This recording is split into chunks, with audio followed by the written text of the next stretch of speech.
여러분 안녕하십니까? 오늘은 콜레스테롤에 대해서 말씀드리려고 합니다. 이것은 건강검진 결과지인데요. 여기에 콜레스테롤에 관한 결과들이 나와 있습니다. 먼저 얘기할 것은 일반 국민들의 건강검진은 2년마다 시행하는데요. 콜레스테롤 검사는 한 번씩 걸러서 하기 때문에 4년마다 한다는 거죠. 고혈압이나 당뇨병 또는 이상지질혈증을 가진 분들은 매년 또는 상태에 따라 3개월, 6개월 간격으로 검사를 해야 하는 경우도 있는데요. 많은 환자분들은 건강검진으로 모든 검사를 했기 때문에 검사할 필요가 없다고 잘못 생각합니다. 결과지에 결과가 없고 비대상이라고 적혀 있는데 검사를 한 걸로 알고 있는 경우도 많습니다. 그래서 건강검진 간격과 상관없이 기존 진단을 가지고 계신 만성 환자분들은 다니는 병원에서 주치의 선생님의 의견에 따라 잘 관리를 하는 것이 좋겠습니다. 여기 콜레스테롤 결과를 보시면 총 콜레스테롤, 트리글리세라이드, 고밀도 콜레스테롤, 저밀도 콜레스테롤 이렇게 적혀 있죠. 여기서 보면 일단 저밀도 콜레스테롤 수치가 가장 중요한데요. 어느 수치에서 치료를 해야 할까요? 항목 옆에 정상 범위가 적혀 있습니다. 보통 LDL 수치의 정상 범위는 130 이하라고 적혀 있는 경우가 많습니다. 그럼 131부터 치료를 시작해야 할까요? 아닙니다. 그렇지가 않습니다. 사실 LDL 수치는 정상 범위를 말하기가 굉장히 어렵습니다. 어떻게 보면 정상 범위라는 것 자체가 존재하지 않습니다. 그러면 우선 콜레스테롤이 높으면 왜 치료해야 하는지부터 알아야겠습니다. 콜레스테롤, 특히 LDL 콜레스테롤이 높으면 동맥경화가 잘 생깁니다.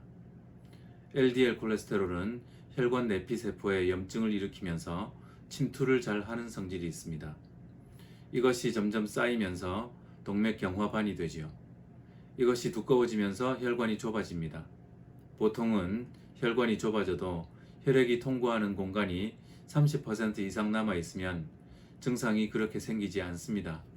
관상동맥이 70% 이상 좁아져 있으면 운동 시 협심증이 생길 수 있습니다.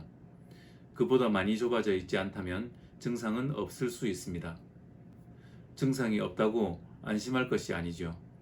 오히려 예고 없는 사고를 일으킬 수 있기 때문에 더 무서운 겁니다.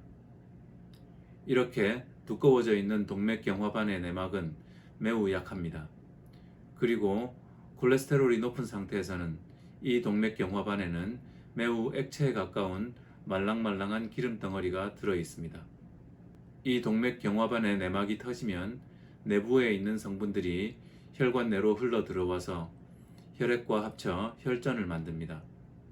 혈관이 막히겠죠. 바로 심근경색이나 뇌경색의 원인이 됩니다. 심근경색증의 급성기에 여러 가지 약물이 들어가는데 여기에는 혈전용해제, 혈관 확장제 등이 포함됩니다. 이러한 급성기에 콜레스테롤을 낮추는 것이 도움이 될까요? 예, 그렇습니다. 도움이 됩니다.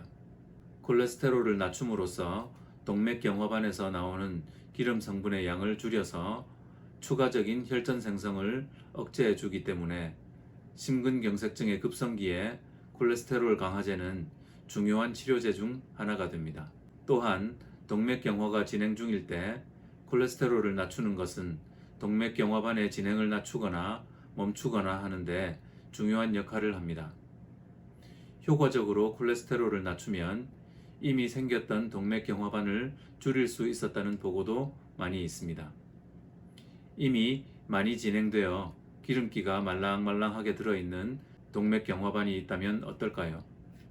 콜레스테롤을 충분히 낮춘다면 이러한 동맥경화반도 기름 성분을 줄여 내막 손상으로 인한 혈전 생성의 가능성을 현저히 낮출 수 있습니다.